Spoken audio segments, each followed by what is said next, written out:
చాలా మంది మనల్ని ఇయర్ లోబ్ క్లోజర్స్ కోసం, అంటే సాగ్డ్ ఇయర్ లోబ్, తెగిపోయిన ఇయర్ లోబ్ క్లోజర్ కోసం వచ్చి రిక్వెస్ట్ చేస్తూ ఉంటారు.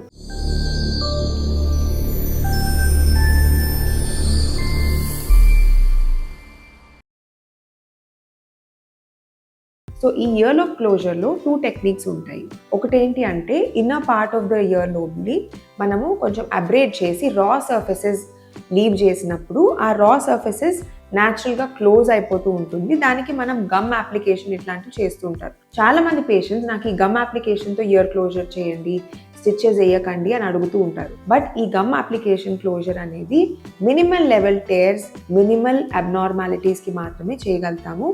ఆ ఏరియాస్లో కూడా మనం సూచర్ స్టిచ్ చేసినట్లయితే strength of the scar, because ఇది స్కార్ టిష్యూలో మనం మళ్ళీ రీపియర్స్ చేసినప్పుడు అది మళ్ళీ ఓపెన్ అప్ అవ్వడం జరుగుతుంది. సో ఈ స్కార్ టిష్యూని స్ట్రాంగ్గా చేయడానికి మనము లెవెల్స్ ఆఫ్ రా ఎడ్జ్ ప్రిపరేషన్, అంటే మనము పైననే రా ఎడ్జ్ ప్రిపేర్ చేస్తే సరిగా సీల్ అవ్వదు, కాబట్టి ఇన్ డెప్త్ క్లియరెన్స్ తీసుకొని సూచర్స్ వేయడం అనేది చాలా ఇంపార్టెంట్. సో ఎప్పుడైనా కూడా మీకున్న ఆ టేర్కి ఇవాల్యుయేట్ చేసి ఆ లెవెల్ టేర్కి సూచర్ అప్లికేబుల్ ఉంది అన్నప్పుడు మీ డాక్టర్ మీకు అదే సజెస్ట్ చేస్తారు. మీరు పదే గమ్ అప్లికేషన్తో కరెక్ట్ చేయండి అని అడిగినప్పుడు ఆ సీలింగ్ అనేది సరిగా జరగనప్పుడు మీరు మళ్ళీ రీపియర్స్ చేస్తే మళ్ళీ తెగిపోవడం అనేది జరుగుతుంది. సో అక్కడ మీకేంటి అంటే 2-3 మంత్స్ డిలే అయిపోవడం, వేస్ట్ అయిపోవడం జరుగుతుంది. సో ఎప్పుడైనా కూడా స్టిచ్తోని క్లోజ్ చేయడమే బెస్ట్ ఆప్షన్.